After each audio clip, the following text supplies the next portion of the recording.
Shalom saudara-saudara, mari kita menyiapkan hati kita akan merenungkan firman Tuhan hari ini. Kita berdoa. Tuhan, kami bersyukur untuk hari ini, kami boleh memasuki di hari kedua, di bulan kedua tahun ini. Kami bersyukur Engkau terus menyertai dan memimpin kami. Hari ini pun kami mohon pimpinan-Mu melalui perenungan firman-Mu, berikan kami hikmat untuk boleh mengerti dan terlebih lagi mentaatinya. Demi nama Tuhan Yesus kami berdoa. Amin. Renungan saya ambil dari kitab Kejadian 3 ayat 4 dan 5. Tetapi ular itu berkata kepada perempuan itu, "Sekali-kali kamu tidak akan mati. Tetapi Allah mengetahui bahwa pada waktu kamu memakannya, matamu akan terbuka dan kamu akan menjadi seperti Allah, tahu tentang yang baik dan yang jahat." Saudara, beberapa kali ketika saya liburan, saya menyempatkan waktu bersama rekan-rekan rohaniwan, juga kadang-kadang ada jemaat yang ikut untuk pergi mancing. Saudara, biasanya kami setelah doa pagi, kami segera berangkat ke lokasi, dan sebelumnya tentu kami singgah untuk membeli umpan, yaitu udang yang masih hidup. Nah, umpan ini saudara yang menjadi daya tarik ikan untuk memakan dan tersangkut di pancing kita. Nah saudara, pancing itu disembunyikan di dalam tubuh udang itu yang masih hidup ini. Nah demikian juga iblis saudara, ternyata dia juga suka memancing, tetapi tentu bukan memancing ikan, tetapi memancing manusia. Seringkali dia memancing untuk menjerumuskan kita ke dalam dosa. Kita menjadi terikat oleh dosa. Tentu saja dia juga memberikan umpan untuk menyembunyikan mata kailnya. Dia menyodorkan minuman dalam cawan emas dan menyembunyikan racunnya.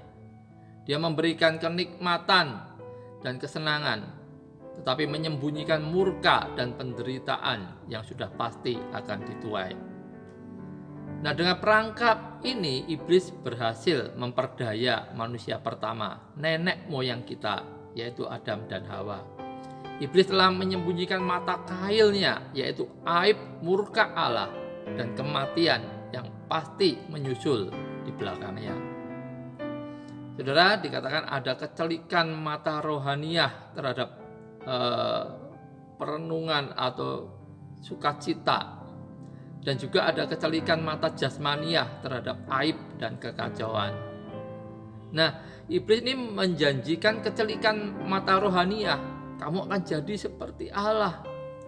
Ya, tetapi niatnya adalah memberikan kecelikan jasmaniah, dan dengan demikian tertipulah manusia pertama, memberikan mereka buah pengetahuan yang baik dan jahat sebagai ganti Firdaus.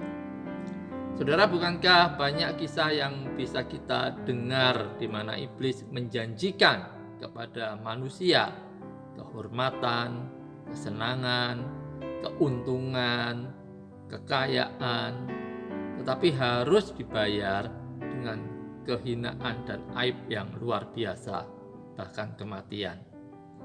Oleh karena itu, mari kita berusaha menjaga jarak agar jauh dari dosa.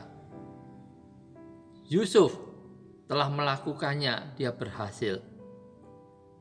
Tetapi Daud, dia membawa dirinya terlalu dekat dan akhirnya tersangkut pada mata kail pancing si iblis itu. Seringkali dosa pada awalnya mungkin akan memberikan sedikit rasa senang, tetapi pada akhirnya akan membuat jiwa manusia menderita. Maka saudara hendaknya jangan berpikir untuk menari dan berpesta bersama si jahat, lalu saudara berhasrat pula untuk makan malam bersama Allah di dalam kerajaan surga. Kemanisan dosa yang nampak menggiurkan seketika akan lenyap dan berakhir dengan aib, kedukaan, dan teror berkepanjangan. Dosa akan mengakibatkan kerugian yang paling besar dan paling menyedihkan yang dapat terjadi pada jiwa kita. Saudara, dosa akan menghantar kita masuk ke dalam kondisi kehilangan perkenanan ilahi.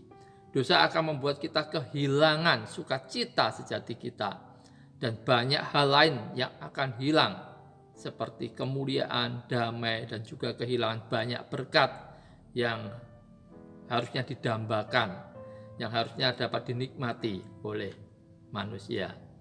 Untuk itu marilah kita mawas diri agar kita tidak memakan umpan pancing dari si iblis.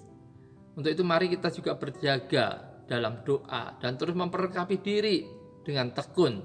Belajar firman Tuhan, bukan hanya sampai belajar, tetapi taat melakukan kehendak-Nya. Saudara, mari jangan kita puas jadi penonton, tapi mari kita jadi pelaku. Ya. Banyak hal yang kita sudah dapatkan, ayo kita tuntut diri kita. Jangan tuntut orang lain, tuntut diri kita untuk melakukan firman Tuhan, untuk melakukan kehendak Tuhan.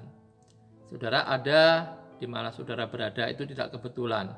Ada sesuatu yang harus dikerjakan, pekerjaan Tuhan yang harus ditanggung, dikerjakan bersama. Tuhan Yesus memberkati.